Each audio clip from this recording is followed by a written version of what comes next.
Hi, I'm Lynda Hafner, top producing realtor at Realty Realty in Central Massachusetts. Today I'm going to talk about a question that I've been getting a lot from home sellers, and that is, should I sell my home despite also having to buy in this same crazy seller's market? So let's talk about that today.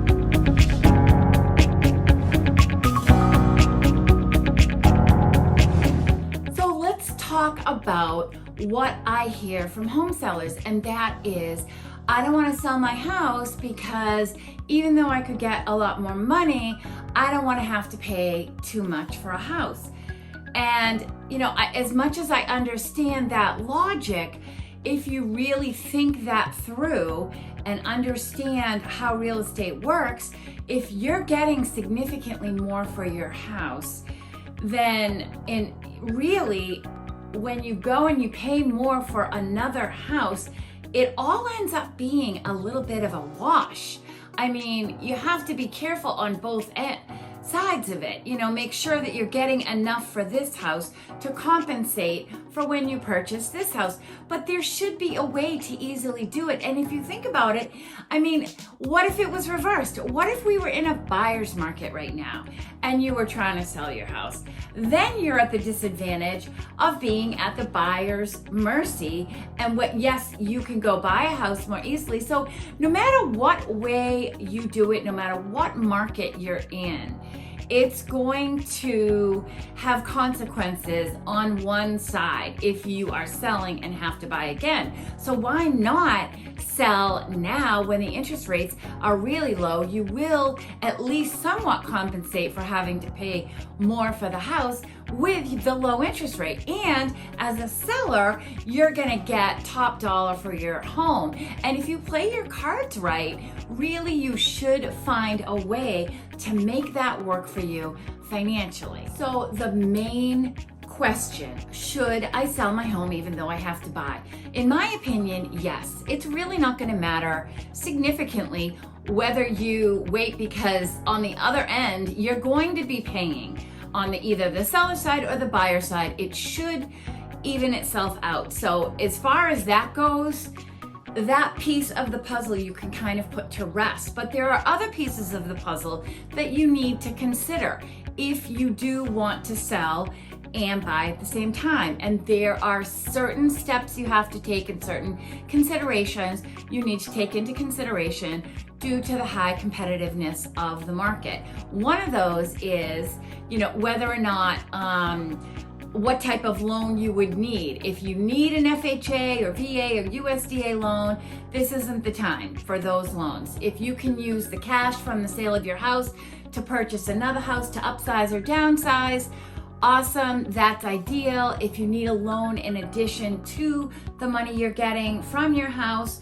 make sure it's a conventional. If it's not a conventional loan, in addition to the cash you get from the house, then now's not the time, because it's just too competitive right now where we are in 2021. It's way too competitive for anything other than conventional or cash. I talked about that in another video. I hope you caught it. I think it was my last video.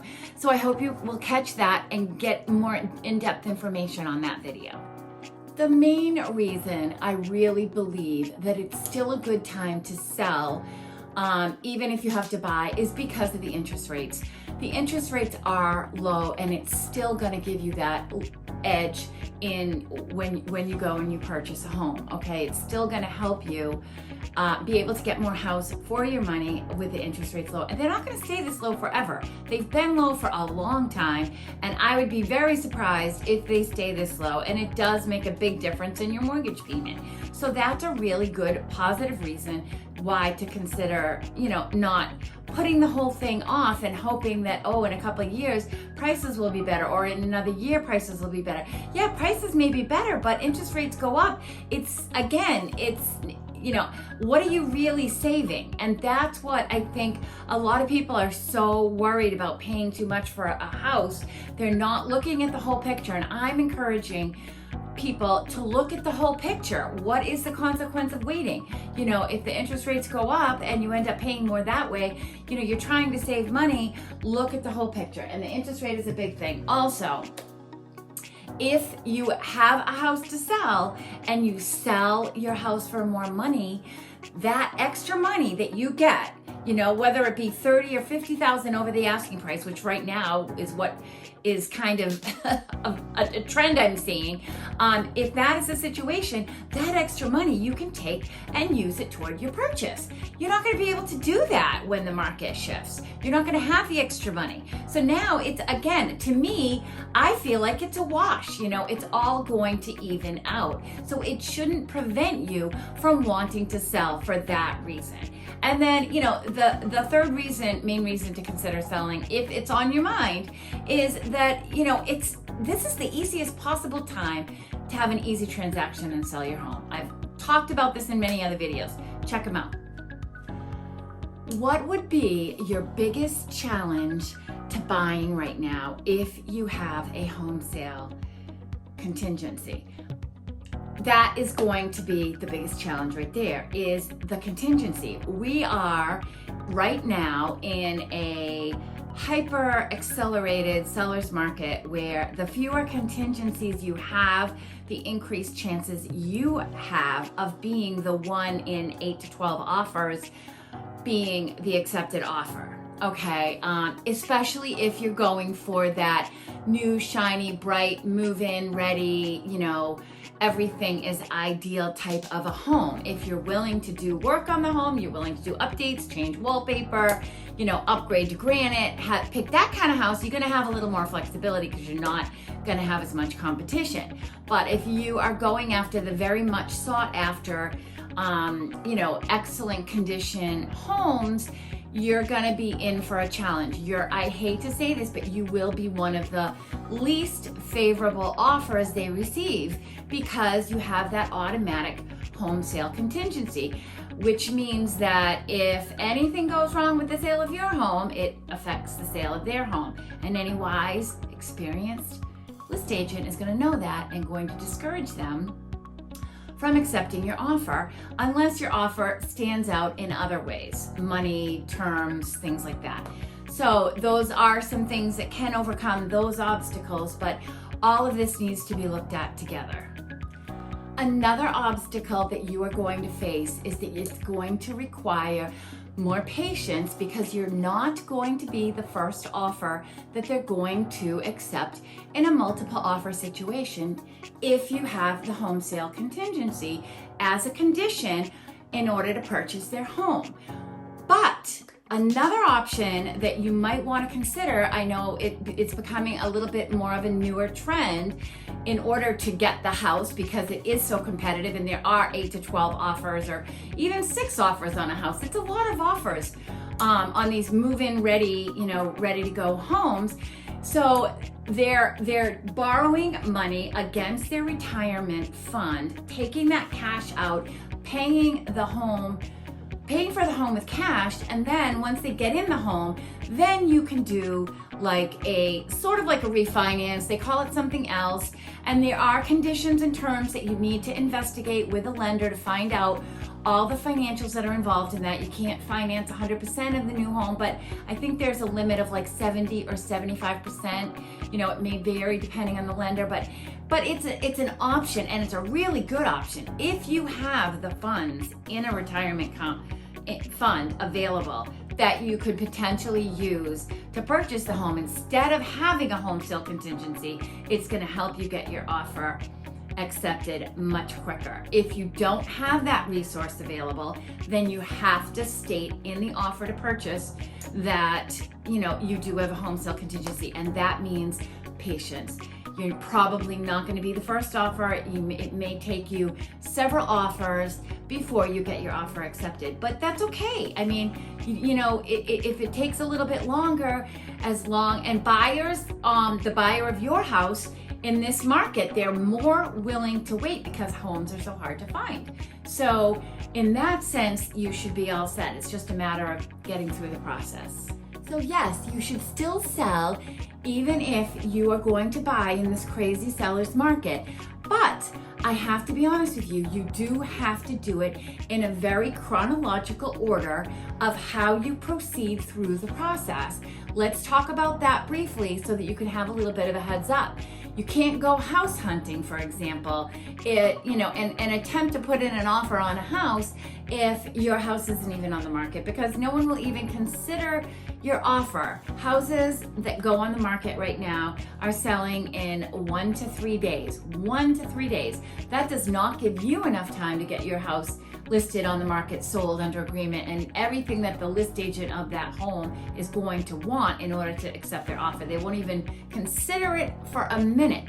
So just rather than waste your time trying to house hunt before your house is listed, first step is to list your home. Get it on the MLS and make sure that in the MLS there is a contingency that says you're only selling the house if there is a home sale contingency in which you find suitable housing.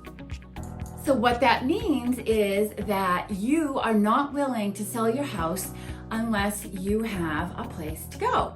And you set the terms for that. You make that, but you have to disclose it up front to any buyer, and the buyer whose offer you accept has to be willing to understand that you still have a home to find and they need to be willing to wait. And if they know this up front and you make the arrangement and agreement, then it's all set. It'll give you time to do the house hunting you need to find the house that's perfect for you. A lot of my sellers say to me, okay, we got an accepted offer. They're willing to wait until we find a house. Can we go house hunting now?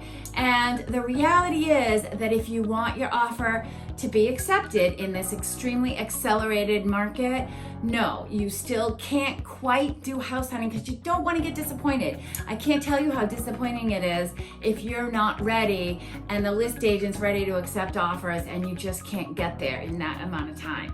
In order to actually start putting offers in, the second step is to make sure that if your buyer has a home inspection, which maybe it got waived, which would be, in this situation, would be great for you, because then you can skip that whole thing and you can go straight to the purchase and sale agreement. That's how we do it in Massachusetts. I know some other states are different, but in Central Mass, where I am, we have the offer to purchase, which is not as legally binding as the purchase and sale agreement. But list agents around here know once the purchase and sale agreement is signed, it's pretty good to go. It's pretty set in stone. You're done all of the home inspection items and you're moving forward to closing.